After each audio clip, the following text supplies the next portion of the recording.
Last month, Volodymyr Zelensky, president of Ukraine, announced to no small fanfare that he was going to win the war and that he, in fact, had a victory plan, was the exact phrase that he used, and that very soon he would be revealing it to President Joe Biden, because he said in one of the clips we've shown that he needs the United States in order to provide some material, which he would not specify, but he needs that in order to win. But he now has a plan. Well, yesterday, he gave part of that plan to NBC News and to therefore to us publicly, where he's laying out exactly what happened. And so we're going to break that down today with the none other than the inestimable Larry Johnson, former CIA officer, author at sonar21.com. And of course, you see, I'm trying to match his clothing prowess, but obviously I'm not succeeding very well. Oh, but, I was going to say, I'm upset. You got a better looking shirt than I do, man. I can't ever match the beard, though. I won't embarrass myself by even trying, but I'm at least trying to, to get online there. So see, that's because your face is worth looking at. They told me when I used to be on TV, they said I had a face made for radio. Okay. Oh man, that's just not right. Oh boy. All right. Well, we got to find something to laugh about, because the stuff I'm about to show you is not really laugh worthy. But it's out there and people need to know the truth. And that's what we're all about here, doing a deep dive into what Zelensky told NBC News. And actually, I want to start off with the Wall Street Journal, also from yesterday, because there's something really interesting that was put out. The title of the piece was Ukraine the underdog takes a risk. And it's really odd because it starts out saying something that we could have said on our show here. In fact, let me just read it because it's really important. They're talking about the Kursk incursion, what the Ukraine side has done up into Kursk. And they say at about 500 square miles, it is roughly the size of Los Angeles. It is only about 1% of more than 40,000 square miles of Ukrainian territory occupied by Russia, and 0.0076%, or less than 1/10,000th of the 6.6 million square miles of the Russian Federation. In Ukrainian occupied Russia, there are no important cities or transit routes, no mines, important factories, or power plants. From a purely military perspective, the area is insignificant. The loss of it doesn't keep Mr. Putin from waging war, nor does its occupation afford Ukraine resources or a strategic position that will help it win. Even so, they conclude, it matters. And then the article goes on to talk about why they should continue to try. And Larry, I just got to ask you, with those two paragraphs opening up there, that should render anything else in the article stupid and say, oh, you know what, forget everything we were about to write, because these things right here prove that this was a foolish thing to do. And that doesn't even talk about the cost of sending those troops in there, keeping them up, and its impact on the Eastern Front. So what do you think about the Wall Street Journal, one of the alleged, major media outlets in the United States? It's a propaganda outfit, pure and simple, and not even doing objective analysis. The video elements that are out there, where you can see the vehicles that litter just one highway in Kursk. It looks like a mega junkyard. APCs, tanks, about every kind of armored vehicle you could imagine, combat vehicle, is blown up and destroyed. It's just wreckage on the side of the road. And it'd be one thing if Ukraine had, sitting on a giant inventory of this, but they're not. Nor is the United States got warehouses just overflowing with new equipment it can send. They're coming up short. And so by diverting themselves into this PR stunt, they have actually dramatically increased the number of casualties per day that Ukrainians are suffering. And it was even the Washington Post the other day put up a video of the flags in this one cemetery. So I was quickly counting, both rows and columns, how there were at least 600 new graves in Kharkiv alone. So this is creating an incredible carnage for Ukraine that they're not going to be able to recover from. Well, and it looks like Gary's showing that road of death you were talking about Yeah. there. It reminds me actually of the Desert Storm, that road of death when people trying to get out of Kuwait City, I think, the Iraqi army. Not quite that dense, but, just as impactful on the big issue here. But let's take a look at that. So before I get into showing you what Zelensky has said was his plan and how he's going to turn all of that into a victory, take a look or tell me a little bit about, from a military perspective, what they have gained by having this incursion in there, and what is the cost to the Russian side? Yeah, what the Ukrainians have gained is more casualties. They've extended their lines of communication, so they have to travel farther to try to resupply. They've stretched themselves out so that they're no longer able to concentrate in one area, and they've basically made it possible for the Russians to start launching large-scale attacks across a broad part of the front. And that it sort of reminds me about what the Iranians thought when we invaded Iraq in 2003 and overthrew the government of Saddam, because Saddam had been a real thorn in the side of Iran. And the Iranians are watching us going, hey, Allah be praised. The Americans are helping us out. They're getting rid of the guy that was our problem. And so by the same token, the Russians are watching this invasion into Kursk. They're watching the Ukrainians take their best units, shuffle them up there where they're being killed in numbers greater than what they were losing on the Donetsk front. And by having fewer troops there in Donetsk, the Russians are now advancing as much as 5 to 10 kilometers a day. Remember, it was 6 months ago they were lucky to get a kilometer a week. Yeah, right. So now actually, I'm gonna show this map here to demonstrate some of what you're talking about. First of all, up here in the Kursk area, you can see all the blue area here is where the Ukraine side is. These red and blue symbols basically show where conflict or bombs have been dropped, etc. So, but the key issue here is you see the pink area, and then all this up here is Russian territory and where Russian troops are, and then this light blue area is where the Ukraine troops are. Yeah. And so it hasn't moved much at all since about the 16th of August. 16th and 20th of August or so. It's been kind of static, but they still have to. Let me pull back a little bit more. You see, Ukraine has to now divert resources up some of these main roads here to go into here. At the same time, they're also still having to supply all the folks that are in the north of the Kharkiv area, and that's going to come into play just a second here. In fact, on the first Zelensky quote, when he mentions in a minute the buffer zone that Putin had claimed to set up. Putin set up a buffer zone here initially, at least that was his claim, so that the Ukraine side would not be able to hit the German city Belgorod in this area up here. That was his claim there. But then now back to your issue there about the resources. So now then in the northern Kupiansk area, Russia's putting more pressure in. Apparently some of the Ukraine forces have been withdrawn from here to go up to the Kursk area. That's been taken advantage of. Of course, we have the Pokrovsk area here. That's continuing to expand. As we've also been talking about, there's a large formation of Ukrainian troops here that are at risk of being encircled, or they have to withdraw quickly. And literally, you can just go all the way down the line. So you see everywhere that you're talking about, everything is going against the Ukraine side. And all this has served to do so far is to hasten the loss in the east. That's an objective view of what's going on the battlefield here. But now we're about to see something that's, well, not objective.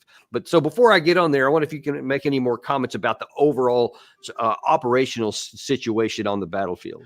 Yeah, Kursk is like New Guinea during World War II out in the Pacific. Do you realize that the Americans were fighting on New Guinea from, like January, February of 1942, shortly after Pearl Harbor, until the very end of the war? That was the one island that they never took. My point is, just having guys in a particular area of territory and occupying a little town or two and being able to fire off some shots, that doesn't mean anything in the ultimate strategy of winning the war. All it is it's a nuisance element at best. PR damage for Russia, well, maybe, but it certainly seemed to have motivated a lot of Russians to go sign up in the military. What this really highlights is, and I wrote this the other day, to paraphrase James Carville's slogan for Clinton in 1992 election, where it's the economy, stupid. Hey, it's the training, stupid.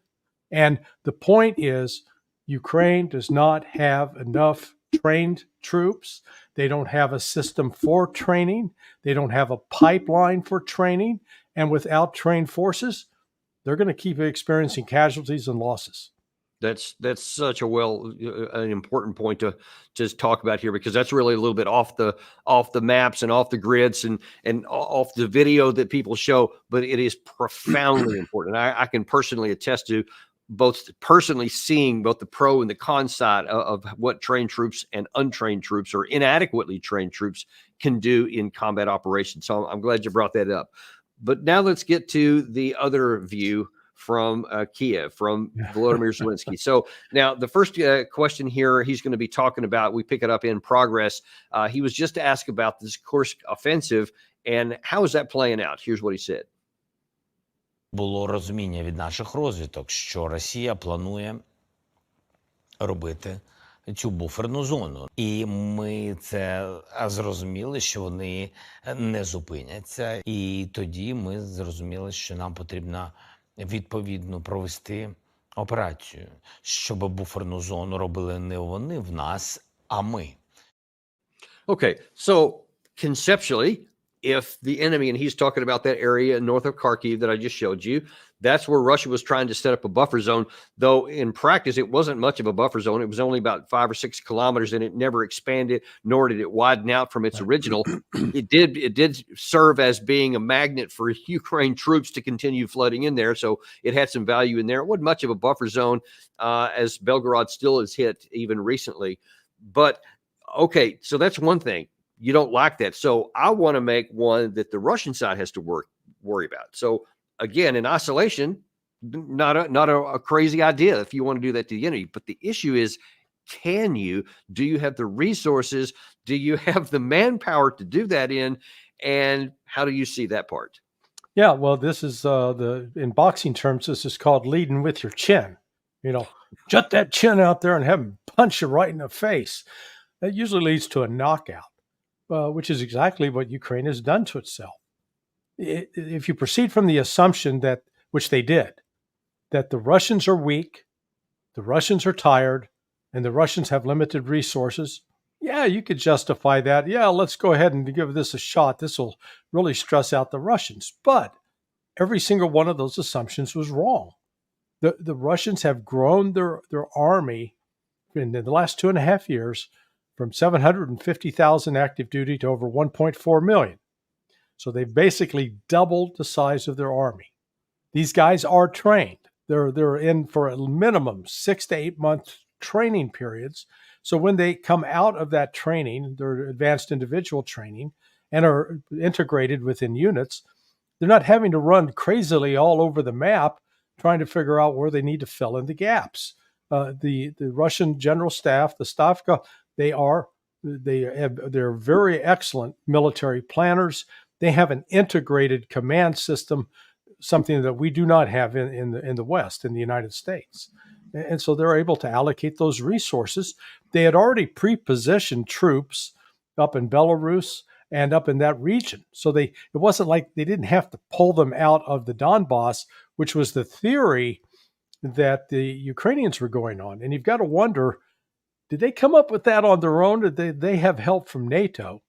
Because if NATO was involved with that, it's a level of incompetence. I guess it means that they got General Petraeus back in making decisions, okay? Because that's the kind of stupid decision you'd see that guy make. Well, listen, Larry, I mean, that harkens back to the fall, late spring and early summer of 2023, when, according to many NATO officials that were interviewed by the Washington Post, New York Times et al., they said that they thought that the Ukraine side at least had an outside shot at going to the Azov coast. And as you and I have talked about, there was never any chance that was going to happen for very practical, fundamental, identifiable reasons. It wasn't, well, they're better than the other side. You could point on a map and show why they weren't going to succeed. And yet the NATO people actually said they believed it was possible. And David Petraeus, by the way, who we have used a clip in the past on him, saying exactly that on May 29th, I think. So 4 or 5 days before the thing started, he infamously said, yeah, the Russians would crack and probably crumble, but well, it didn't work out. That's still happening. We got a real big problem. Yeah, Gary needs to put together that highlight reel of both Hodges, Petraeus, Jack Keane, and any of those other clowns, all their bold predictions about the counteroffensive last year, and then what actually happened. You know, I've been wrong. I've made mistakes, but at least I'll come out and admit it. I mean, good God, these people don't ever admit their errors. That's what's so galling, that they continue to not be embarrassed by their stupidity. Well, what's really galling is the fact that even after they have failed like this, people will keep listening to them. But anyway, I digress. Let's move on to the next one here. So now then, Zelensky was asked specifically about his victory plan and how Kursk rolls into it. Here's what he said. Те, що ми робимо, це частина плану перемоги. Чому я вам сказав, що Курщина – це крок іншої операції, більш великою. Я хотів показати план перемоги президенту Байдену.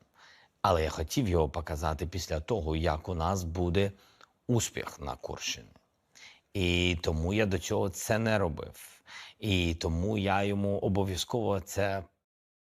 So I didn't tell him before, but I'm going to do it now because this all is part of the master plan. I mean, it kind of reminds me of a comedy show, except of course the consequences are profound and fatal for so very many people here. But I just don't understand, how you can say a victory plan. But by the way, that word is going to be important for a couple of thoughts we're going to show here in a minute, because he said there he has a victory plan, i.e. to win. That's the normal definition of victory as far as I know. But he's going to change that in a minute. But talk a little bit about what he said right there and what your impressions are based on what we have seen now since about the month since this operation started. I think he's using a word that he doesn't know what it means. He keeps saying victory with, please define it. It's like that scene from the movie Princess Bride where William Shawn kept saying, inconceivable.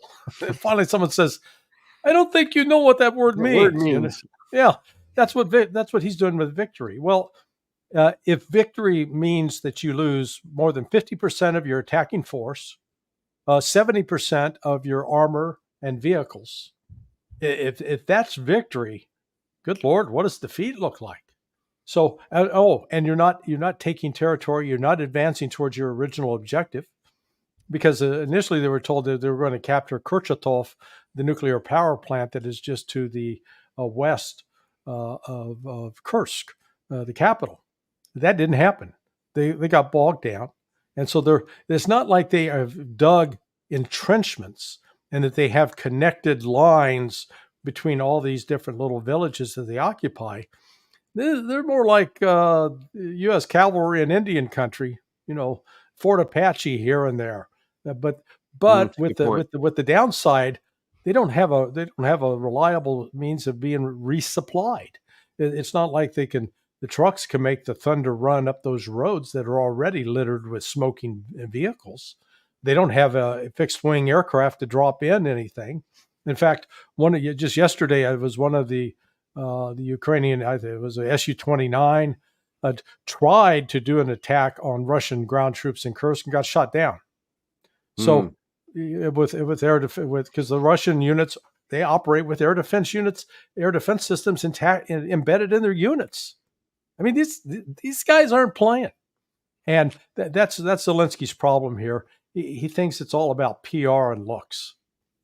Well, and what apparently he also thinks it is now we're going to get into the first part of two separate things where he changes definitions of words, which just only goes to underscore how much of a problem this really is here. In this clip right here, he's going to talk about what his actual goal is. Now, when he says this, think of the goal in terms of the victory plan.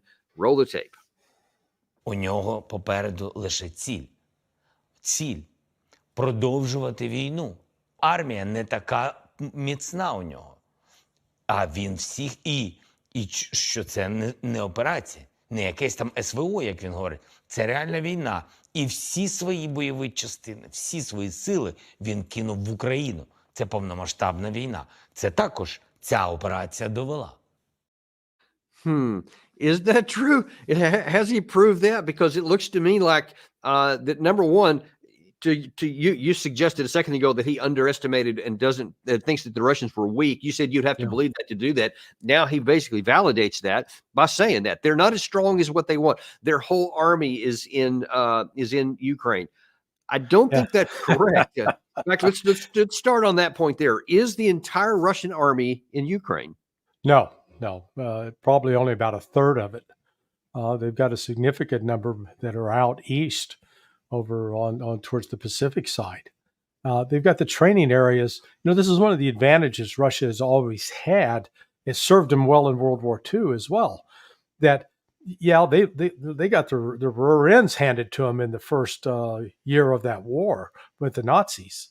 But they had bases that were located east of the Ural Mountains. They had enough population that they could recruit, bring them in, get them trained up without them having to worry about being bombed, strafed, or overrun. Well, Russia still has that advantage. Ukraine doesn't.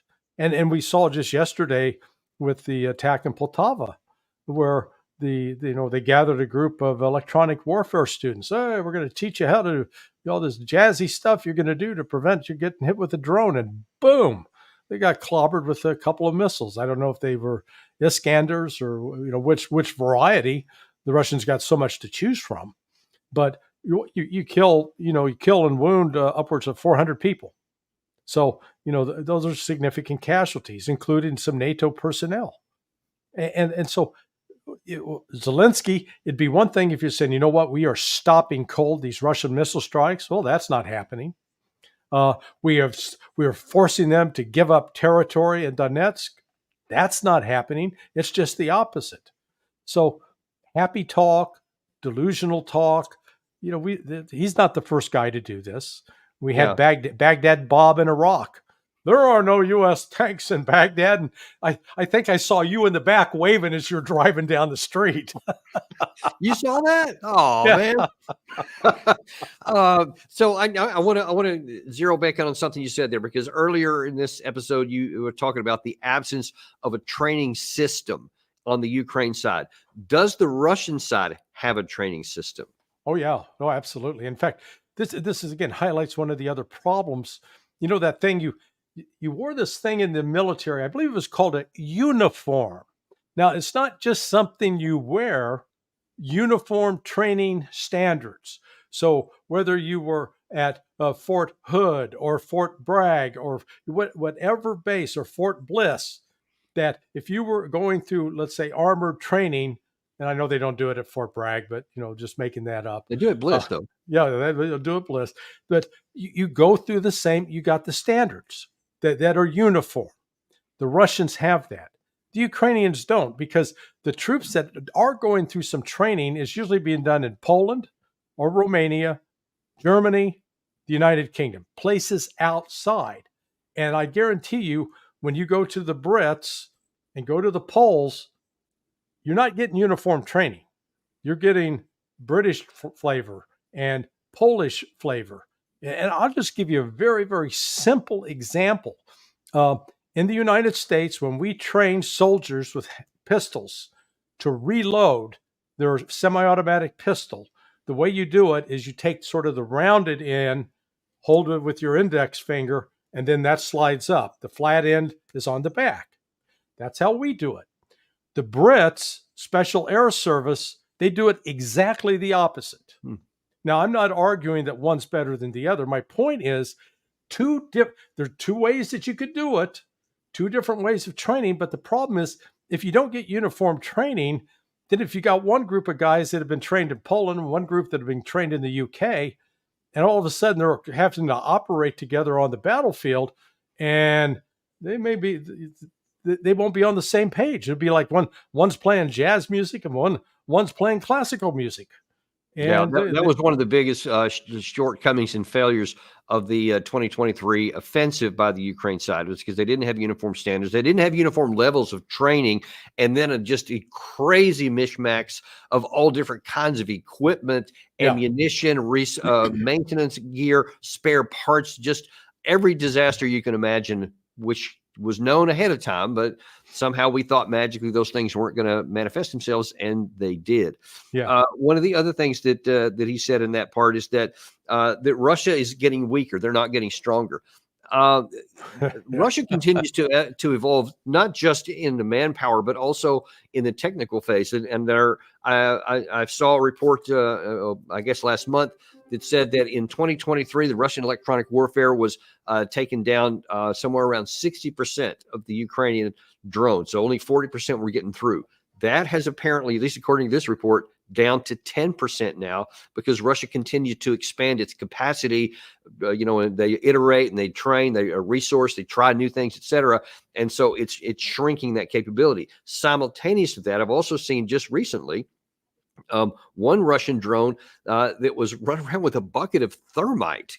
That wasn't something else. Good. It was terrifying, because I know what thermite is and what it can do to those underneath it. It was just terrifying to see. I've also seen reports of small numbers so far of Russian drones on a wire that's very similar to our TOW anti-tank missile, that's wire guided, i.e. it's not subject to enemy electronic warfare. And I don't know if they have those in very big quantities yet, but if they do, that could be profound, because, at least again, according to what I've read, some of the versions can go up to 10 kilometers. I mean, it's a huge capability. Can you talk a little bit about what these advances may mean on the battlefield? Well, yeah, I mean, this just shows that how dynamic the combat environment is. Particularly that thermite. That thing looked like a dragon out of Game of Thrones, where it was blowing fire down on the ground. It was unbelievable. And then the fiber optic drones just reflects that the Russians are not sitting there static, and neither have the Ukrainians. I mean, for the Ukrainians have had the backing of NATO and have been trying to upgrade their drone capability. But when the Russians now introduce that fiber optic cable drone, it's impervious to the electronic warfare. And you could always, when you watch some of the drone footage, you can tell where the electronic warfare drones are and where the ones with the fiber optic. Because as the electronic warfare, the drones that are being hit with EW are coming in, start getting blurry and fuzzy, and you get a lot of negative feed coming back. Whereas the ones with fiber optic, clear up into the end, man. You can read the license plates on these things. So the Russians have always been very good at making battlefield adaptations. The guy that is now basically their minister of defense that replaced Shoigu, he's an economic taskmaster. And he's making sure that the entire economy is humming along and working to give these people what they need in the field to win. And look, you're not hearing Russia saying, "Oh my God, we can't build any more Patriots. We can't build those Patriots fast enough." And hey, you want some more, attack them? Sorry, our inventory's low. That's what we're saying. And it's not just you; it's the United States. We have sold our industrial capability overseas, a lot of it to China, and now we're sort of surprised that we can't produce this stuff. Yeah, and it's not anything we can ramp up really quick. Right. The last thing about that previous clip that I do want to talk on, because it's going to be echoed and expanded in the next one, is he said, "My only goal is to continue the war." Okay, continue the war doesn't equal victory.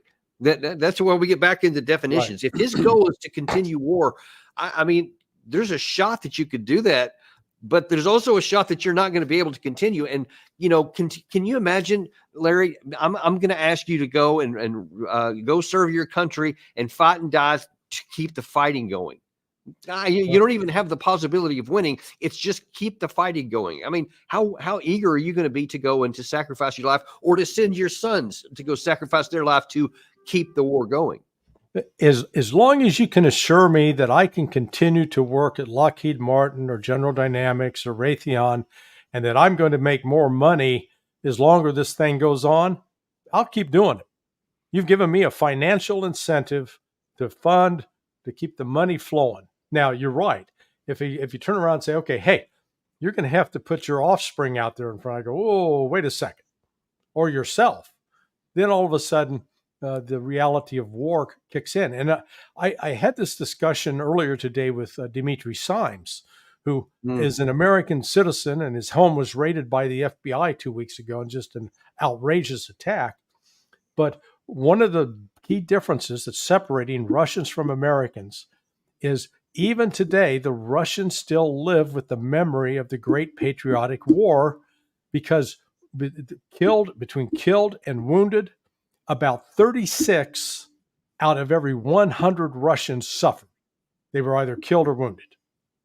In the United States, the number killed and wounded in World War II in both theaters, Pacific and Atlantic, 1 out of 100.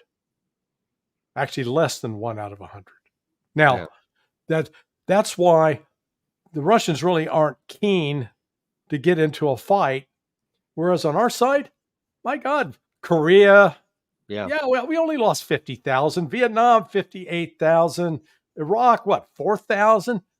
Man, that is chump change. Not for the parents and the family members who lose them. A country that doesn't participate and they don't know anybody, it's not even chump change. It's not even, it's no file found. It doesn't have any impact at all. All we do is make money off of it.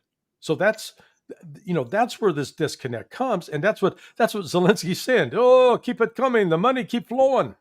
Yeah.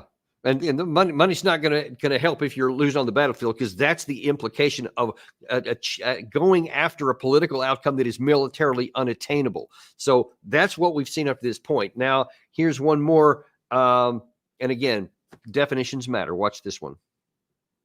Do you think we are now on a path toward ending this war? Are you heading toward peace negotiations? Is holding this part of Russia, the Kursk Oblast, part of your way to end the war? Я вважаю, що, дивіться, з нашого боку ми точно хочемо закінчення війни. Абсолютно. І план перемоги мій. Він направлений суто на те, щоб змусити Росію закінчити війну. Змусити їх зрозуміти, що це безглузде. Те, що вони натворили. So a couple key things there. Number one is he said that when he was asked, is this leading to negotiated settlement? He's shaking his head. No, that's not what we're going to do. Then he takes ownership of it. He said, this is my victory plan. I'm not sure he's going to want ownership of that one. But then the last part there, he said, is the objective is to make Russia understand that this is nonsense and that they should stop fighting. I mean, that's not a military task. To make someone understand something. That's an aspiration that, gosh, I hope that they would just understand. As you talked about a minute ago, and I showed you on that map, they're doing nothing but methodically moving through your troops and picking up the pace. And in light of that, you want to go divert your troops, some of them into the Kursk salient. At the same time, you're now thinning out your line here and accelerating the Russian movement. And you actually say your plan is to keep fighting or make the other side understand that they can't win. Where is there any possibility of that? Yeah, not at all. Look, if you were a Martian and just landed on planet Earth and didn't know much about the last 2.5 years, and you were listening to Zelensky say this, you'd think, man, I know he's a comedian and he must be auditioning some new material, but it's really not funny. He needs to go back to work on it. I mean, it is so divorced from reality. The force Russia, you say that as over the past 4 days, Russia, they've launched 4 successive days of massive missile rocket strikes, drone strikes throughout Ukraine. And they're not letting up on the battlefield. They're capturing 2 to 3 new villages, towns, cities every day. That was not the case a year ago, because that was when you had a war of attrition. It looks like now Russia has turned away from the strict war of attrition, that they've weakened the Ukrainians to the point that now they can do something that what we might come close to calling big arrow offensives, but they're able to commit more troops because the Ukrainians have less ability to fire, to use artillery, in part because they don't have the shells, in part because they don't have the actual artillery pieces to employ. I mean, it's just it's not getting better on any front. Now That's tell the me, point. simultaneous with this, what sense does it make? What rationale could you get behind to, at the same time you allegedly launched this victory plan, and after you have just started this incursion into enemy territory from the Ukraine's perspective, and then you fire your foreign minister and a whole slew of other people, you fire the chief of your Air Force? What signal does that send to the guys you're trying to ask to hold the line? Get out while you can. They're like, hey, if this is the way the rats are going, let's follow them. Start running for the exits. Yeah, these are not the kinds of signs you give off when you've got a winning program. I mean, imagine that this was, the end of coming to the end of World War II. So yeah, Franklin Delano Roosevelt died. Harry Truman steps up. You didn't see George Marshall heading for the door and the Secretary of State Stimson going at, no, the team stayed together, and they said, hey, we're going for the victory. These guys, they're not even staying together as a team, and the Congress, their version of the Congress, the Rada, that's supposed to be behind them, is missing in action. And it's one thing if you're talking about Zelensky, because we can sit here and parse out what he said, and we can rationally say there's no substance behind this. There's no fundamental reason why you would think that there's a shot here. There's no graphic reason on the ground, and there are countervailing arguments physically present on the battlefield and trends that show that this isn't going to have any chance of success.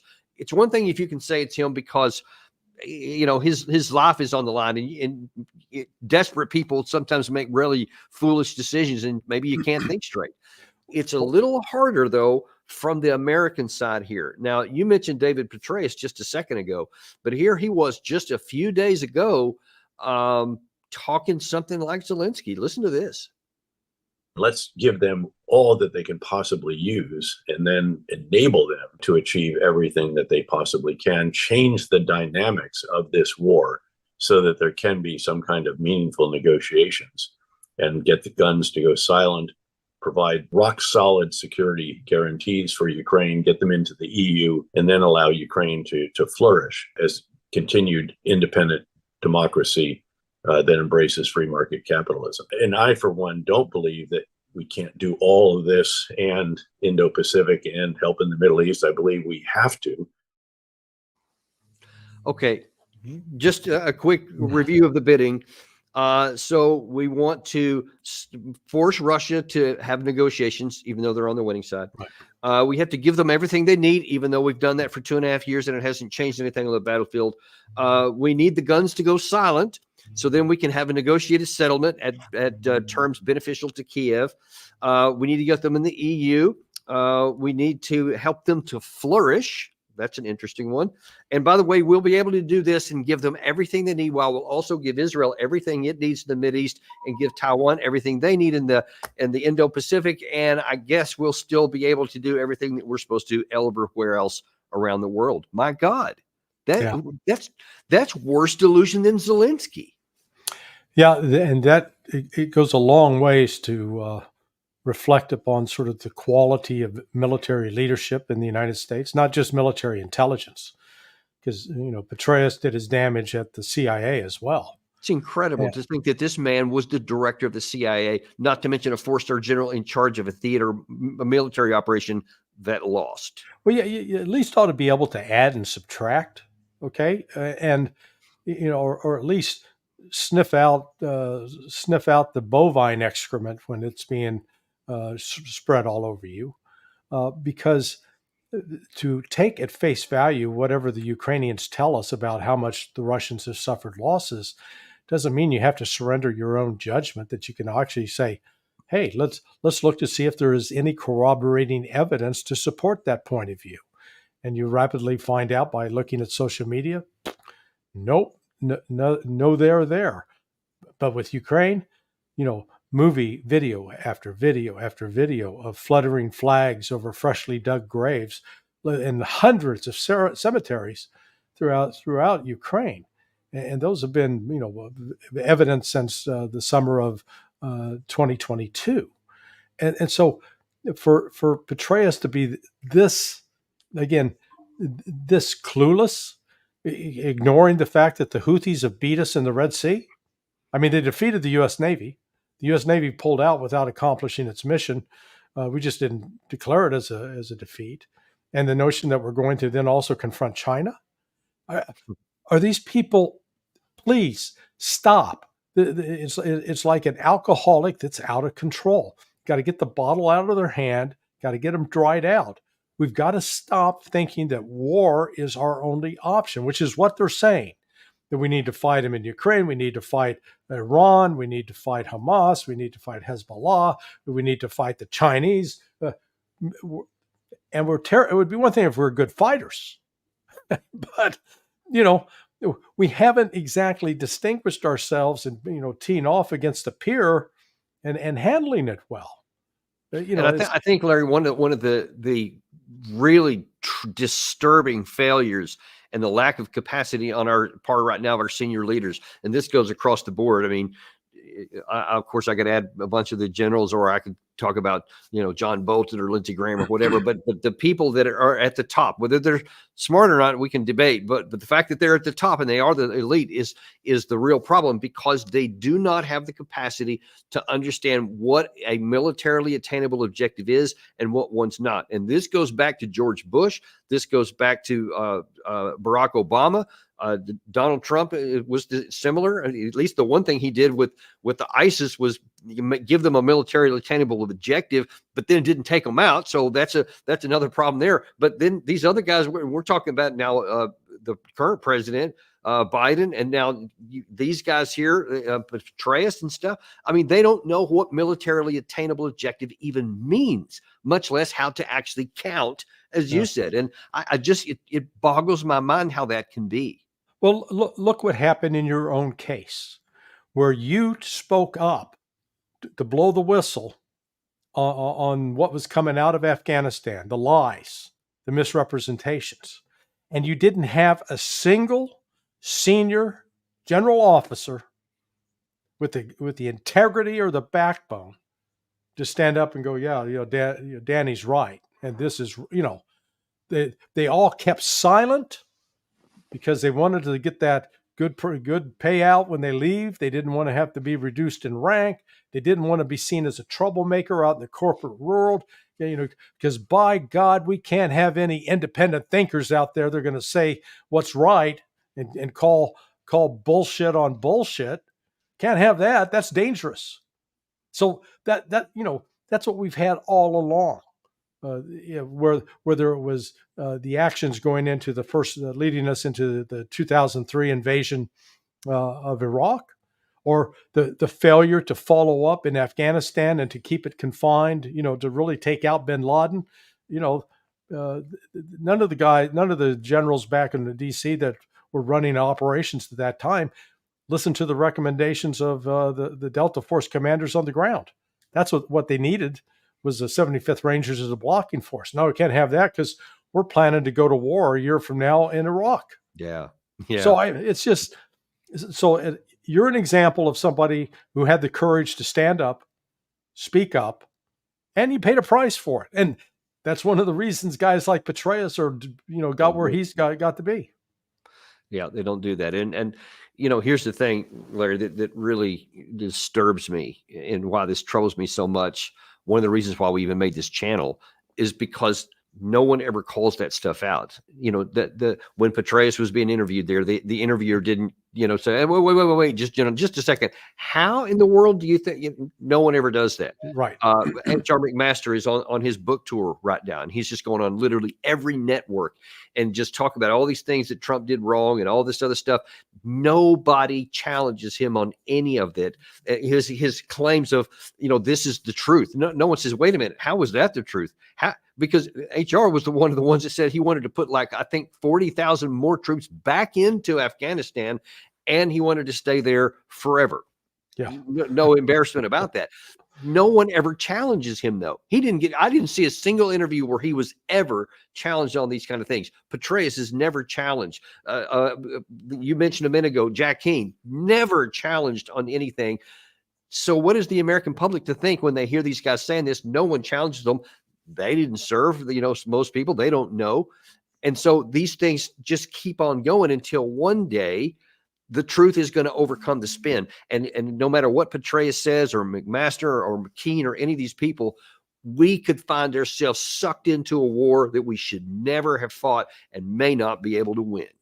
Yeah, it's that level of, I call it propaganda, because it is, I was 30 years ago when I was appearing on cable news shows like CNN's Crossfire. At least back then, there were opposing points of view that you could bring on air.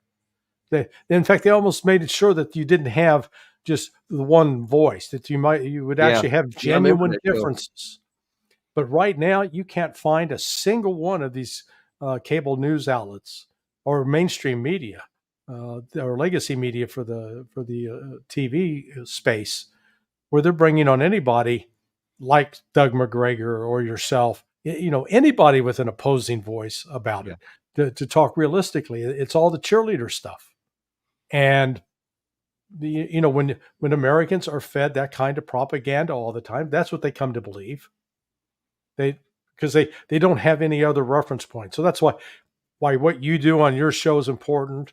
Judge Napolitano and others, at least you're putting the knowledge out there that if people want to know, they can find out, despite efforts to try to shut everybody down.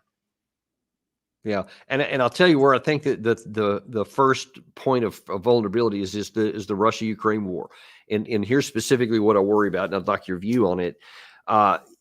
By having this detachment from reality, but with very much physical actions on the ground, i.e. invading into Russian territory, sending these missiles into Russian territory, ignoring all these calls like from Lavrov recently that, hey, if we get into a war with you, your oceans are not going to save you. Right, and with Zelensky sending his troops out everywhere, making them weak everywhere, gives the possibility that I think that Russia is probably preparing a big aerial movement at some point. I think it would be almost crazy if they didn't, if they just kept on with this slow, methodical thing. I think at some point when it's just some level of weakness in one of these locations, they're going to bring a big sledgehammer to the fight.